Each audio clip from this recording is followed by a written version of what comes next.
Benvenuti, welcome, yahala. Today we will talk about fields parameters. Last time we secured our dashboard with row level security.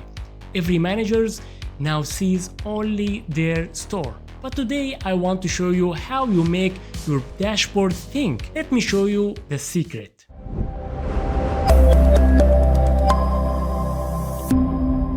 Welcome back to part 4 of Power BI Coffee Shop series. Part 1 we built the model, part 2 we added time intelligence, and part 3 we protected the report with row level security. And today in part 4 we will add intelligence to your visuals using field context, calculate, and field parameters. So your users can explore the data without you rebuilding everything. Section 1. Calculated columns versus measures. Before we make dynamic visuals, we need to understand the two tools Power BI gives us. Calculated columns, these are the ink on the paper. Power BI calculates them once when you need grouping, categorizing like cheap, medium, or expensive drinks. You want to classify the rows like weekends versus weekday, or you need fields used in relationships or row level security rules. This is when it comes use calculated column. So let's start here to understand the dynamic of calculated column. So in order to do that, the first thing we have to do, we have to go to sheets, which is our main table. From here we can add a calculated column, and that one we can just say a new column, or we just can go from modeling, and from modeling we can go to a new column. And that would lead us to open the code DAX, and we start to write the group price. So we write group price and then equal, and we start our logic. So if we open the parentheses, we will see the logical test. So what our logical test is? The price. If the price is less than 4, then what we want to see, we want to say this is economical price. And then we include the other categories, and we put if. So if the price is less than 5, then we would say this is a standard price. Then whatever else, if it's higher still, we would say this is a premium price.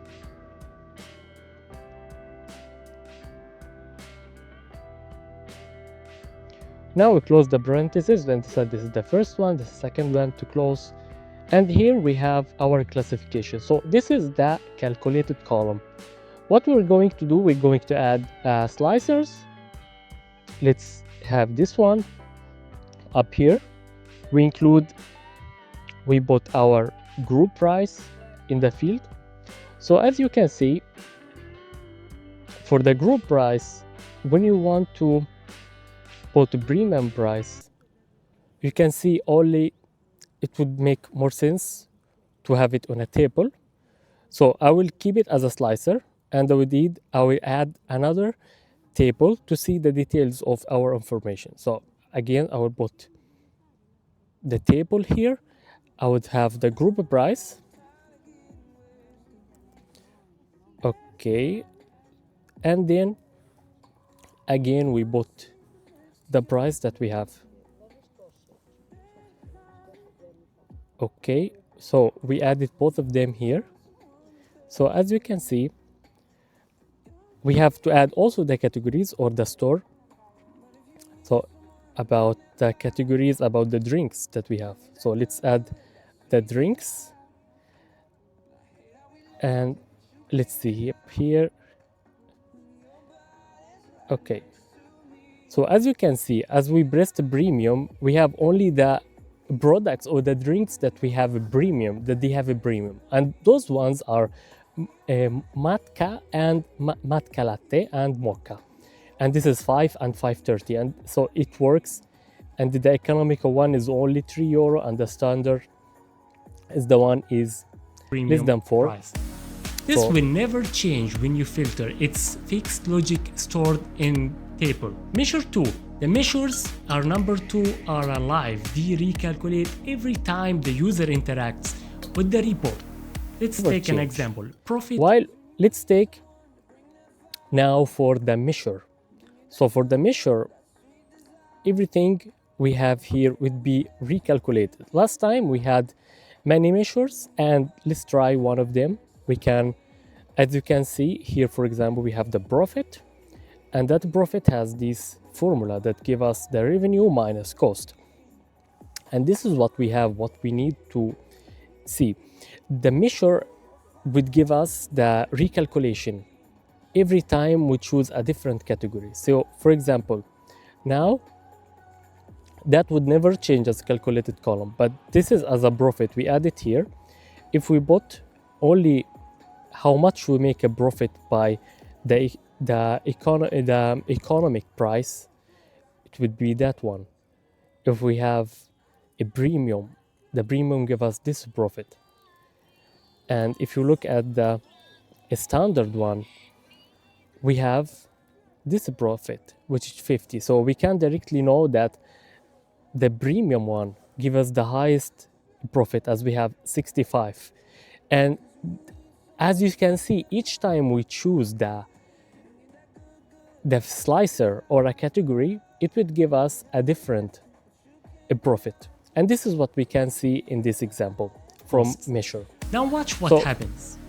When we choose downtown, profit recalculates. And when we choose corporate park, profit recalculates again. Because measures run inside the filter context, which is the next concept. Section 2 is about filter context. Filter context is simply Power BI asking you one question. What are we looking at right now? Imagine your report as a restaurant and every visual is a waiter. So the slicers are customers giving instructions. Just bring me downtown, or just bring me March, or just bring me espresso. Every click adds a new instruction, and Power BI recomputes all your measures based on instructions. We can demonstrate a click, insert slicers, add store, and then insert in the cart, add total revenue. And when you click a store, Power BI does this silently. Total revenue equals the sum of revenue, but filters by whatever slicers you have chosen. Y calculate is the brain. Now let's override rules. We go to Click model sheet, new measure, and here we write our tax for revenue of downtown, and the formula would be calculate sum of revenue, and after that we should apply the filter. So let's say, because with the store is related to downtown, we want to take only the store in that sheet 1 in the main column, and let's put the filter for down. It's case sensitive, so we have to write it correctly. It's written as it's written here. We have to write it downtown, and then we close the parentheses. Now let's put, as we copied this one, let's put downtown. You can see, so it's 83. And now let's try why we're saying this is the brain, because it does not follow the logic. So now if we choose, for example, if we choose the downtown, it will keep the same and everything would recalculate. But university would not present this because it does not show you anything. It calculates only the parts related to the downtown, also corporate part. It would keep a blank, as you can see. For this reason, it can give you only the numbers only when you choose downtown, or when you don't choose any filter. It would give the total here for the profit and the revenue, but for the revenue downtown, keep for downtown. It would not follow the logic of the filtering. Calculates changes the waiter's instruction no matter what the customer says, bring downtown. This is the heart of Power BI. Section 3. Field parameters. The 2025 standard. In May 2022, Microsoft introduced field parameters. And by 2025, they became the standard for building dynamic dashboards. Instead of building multiple visuals, we can build one that adapts. Create a dynamic dimension parameters. Let's create one parameter, a dynamic. Before doing that, let's clean some visual that it does not need anymore, just to make some spaces. So I will delete this, and I will delete this one as well. So to go to the field parameter, what we have to do, we have to go to modeling and then a new parameter. And from here, we have to choose fields. And then as you can see here, we have the fields, we can name it. Our first example, let's try with dimensions only. So let's put dimensions, selectors,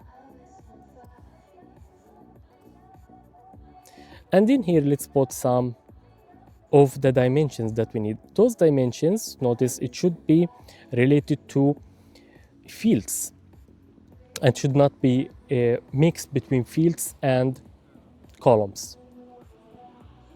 So we can put, for example, drinks, we can put a store, and we can put date as well.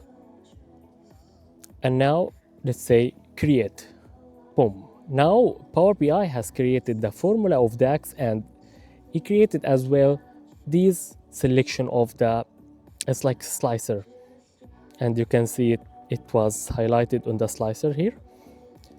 So let's keep it as a filter group. This is not the correct visual to show it, so let's make it. Okay, so now we can see the value by store for each one of them. If we choose drink, we would see the value for each drink. For date, we can see it for each date, but this is not really for date, this visual. So now dynamic measure switcher. Let's take this to the next level. Not only can we switch dimensions, but we can switch measures too. It's not for date and start. Let's start to use this visual to also to create a new measure. So let's make a measure selector using the field parameter. So instead of using only profit values, we will choose two different stuff. So again, we'll go to modeling, new parameter, fields, and then here we will use, we'd call it measure selector. And the measure selector we choose to have, I will use only the measures. So let's put, for example, price. Maybe, okay, we can use a profit, and we can use, for now we don't have many values. Okay, we have contribution margin because it should be a measure and we can't mix. And I could put also the revenue, but in this case, this is a field, a column that is not calculated, that's not measure, and we can't mix. That's why I would.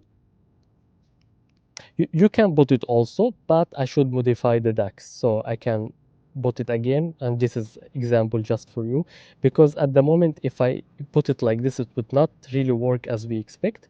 So we have to make measure.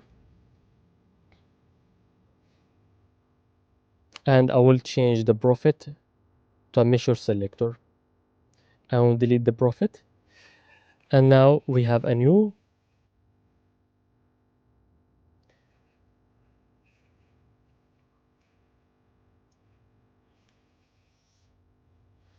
we'd have a new, the measure selector. We'd use it to change. So now if we put the profit, we'd see those values, profit by store. And if we make the contribution margin, it would change to contribution margin by store. And if you choose revenue, you would not see anything. Why? Because this is not measure, as you said. So in order to correct this and make values come, we have to come to the DAX again, and we have to make it as a measure. So the measure is just like we have to make it as sum for the field. And now if we press OK,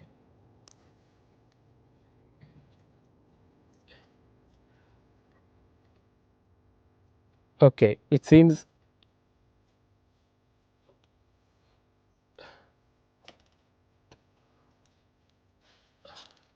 okay. So only measure, as you can see, even trying to recalculate it, it does not work. So what we can do, we can very fast make a new measure and add it to the formula.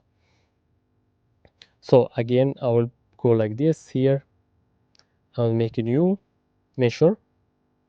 I will call it revenue equal, and then let's add sum and revenue.